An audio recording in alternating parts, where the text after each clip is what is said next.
Let's talk Tanya for the 25th of Kislev, the first day of Hanukkah of a leap year. In yesterday's Tanya, we started the conversation about the tzaddik versus the benign. And we explained that tzaddik, translated as the righteous person, is the person who is righteous not only in their behavior, but also internally. And obviously, we'll talk more about that as the chapters proceed. As opposed to the benign, the intermediate is someone who is perfect in their behavior.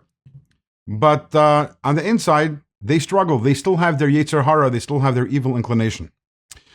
So with this, the Alter Rebbe makes a very big shift, because the way that it was thought until the times of the Alter Rebbe, until the publication of the Tanya, was that tzaddik, benign, and rasha, the righteous, the wicked, intermediate, these are all descriptions of behavior.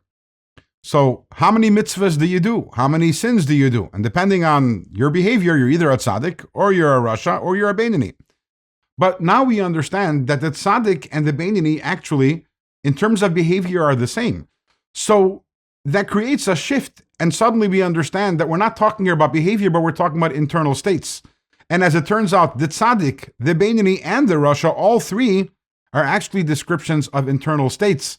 And therefore, the book of the benign, which teaches us how to be the benign, it's not teaching us how to behave in a certain way, but it's teaching us how to attain a certain internal state, which that actually expresses itself in behavior. As we know, that our internal state causes us to behave in certain ways.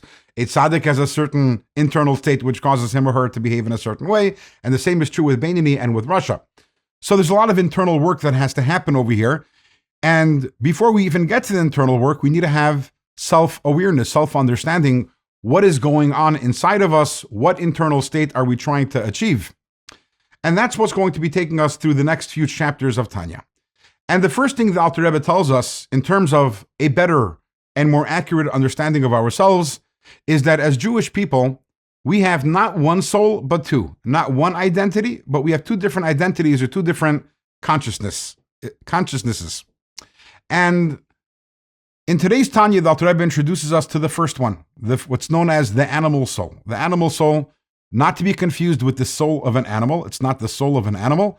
It is a distinctly human soul because it is possessed by a human being, but it shares similarities with an animal in that it is self-centered. This animal soul derives from the forces of klipa. Klipa is the Kabbalistic term for the forces of unholiness, and it looks for anything that will make it happy. It's looking for self-preservation. It's looking for gratification. It's looking for pleasure. It could look also for meaning and purpose in life.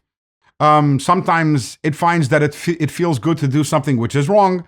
Sometimes it finds that it feels good to do something which is good, such as to help another person or to give charity. Because, and here's a very important point, the animal soul isn't bad. It's just self-centered. And sometimes self-centered people do good things also. That is the first identity. In tomorrow's Tanya, the Alter Rebbe is going to introduce us to the second identity, the second soul.